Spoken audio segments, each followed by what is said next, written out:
Hello everyone, in the previous classes we discussed how we can fetch a word from memory location and can store a word into the memory location. Today let's discuss what are the steps involved in the execution of an instruction. For that we have taken an example here.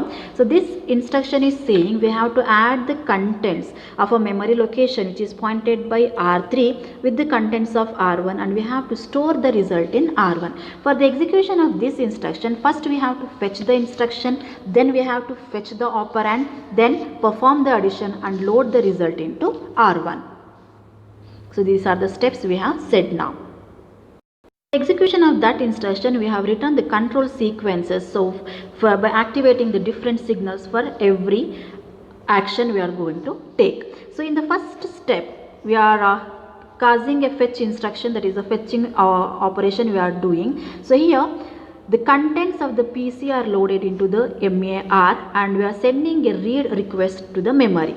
The select signal is set to 4, which causes the mux to select the constant 4. So this value is added to the operand at input B, which is the content of the PC, and the result is stored in register Z. So now the program counter will be holding the address of the next instruction to be fetched and executed. That is why this new address will be loaded into PC. That is what we have written, Z out and PC in. So this updated value is moved from the register Z back into the PC, and in step 3 the word fetched from the memory is loaded into the IR. So these 3 steps what we have written, they are going to give the fetching phase. We know the instruction will be executed in two phase. One is fetching phase and the other one is execution phase. So these 3 steps what we have said, fetching, these are the common fetching instruction for all the programming or for all the instruction we can see.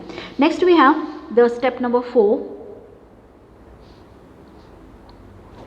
So here the contents of register R3 are transferred to the MAR and a memory read operation is initiated. In the step 5, the contents of R1 are transferred to register Y so that we can prepare for addition operation.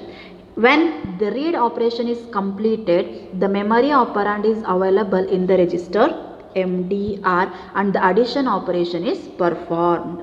The contents of MDR are sent on to the bus and also to the B input of the ALU. We know, so ALU will be having 2 inputs. So B is directly connected to the internal bus. So for this A we have the output from MUX, right?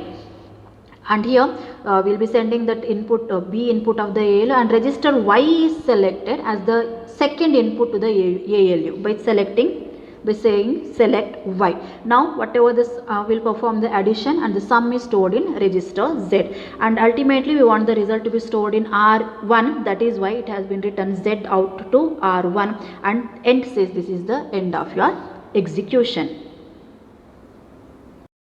So here in the second step we can see that the updated address what it was present in Z, it has been sent to PC. That is, PC will be holding the new address where it is pointing to the new address where the next instruction is present. The same address again we are loading into Y in, which is not needed here, but this address or this kind of instruction writing is required when we are using branch instruction, because PC we said it will be holding the address of the next instruction to be fetched and executed. When we say branch, so branch is nothing but you are jumping to the next location or jumping to the another location where the PC has to be updated with the branch target address. At that case, the content of the PC has to be loaded in another register. That is what we have taken in this case Y in, so that PC can be loaded with your branch target address. That is what we have shown here in this step.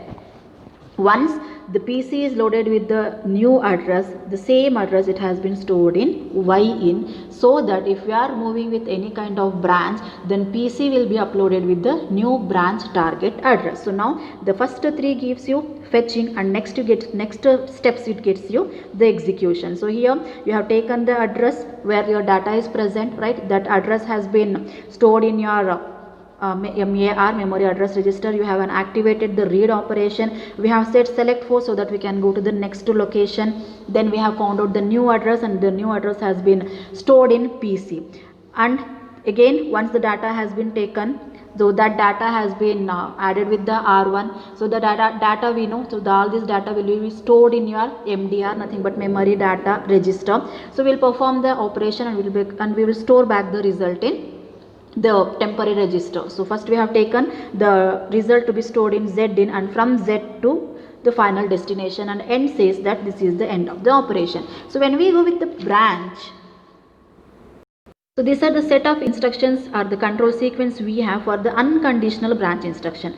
Just now I said, so this in the second step, so writing PC in comma Y in. So this Y in is not needed if you are going for an instruction where we don't an execution where you don't have any branch. But if you are having any branch, then you have to write this PC in comma Y in, because this PC has to be loaded with the new branch target address. So target address, so for example, if you are in present address and if you want to go to the target address, then you need to add some value, and that value we call it as offset. Hope you remember when we are doing addressing modes. So we have dealt with the different kind of addressing modes. So when we have the indirect addressing, so where this address will be present in the memory location, or it will be the part of your register. To move to the target location, we need to add some relative value. For example, if you are at 50, you are at 2000. If you want to move to 2050, then you have to add an offset value of 50, right? So here this value is acting as your offset. So when we are using PC, so if you want to hold the address, if you want to go to branch, then the new target address, that is the branch target address, will be loaded into PC. That is why the content of PC will be stored in another register, that is Y in. So as usual, these three instruction will get us fetch phase. Next you can see in the step 4, the offset value is extracted from the instruction register by the instruction decoding circuit. So since the value of the updated PC is already available in register Y, the offset X is gated onto the bus in step number 4, and an addition operation is performed. The result, which is the branch target address, is loaded into the PC in step number 5, right? So already we have said, when we are using the branch, so the new target address will be loaded into PC. That is why the current address which is present in PC, it will be loaded into Y in. So these three are fetching. So this is your offset value where you want to move to the next target, that is new target address. So there that offset value will be added with the address, that is why we have taken add, and the new address will be loaded into ZIN, and that new address we want that to be present in PC. That is why we have activated the signal Z out, and it has been loaded into PC, and end says this is the end of your execution.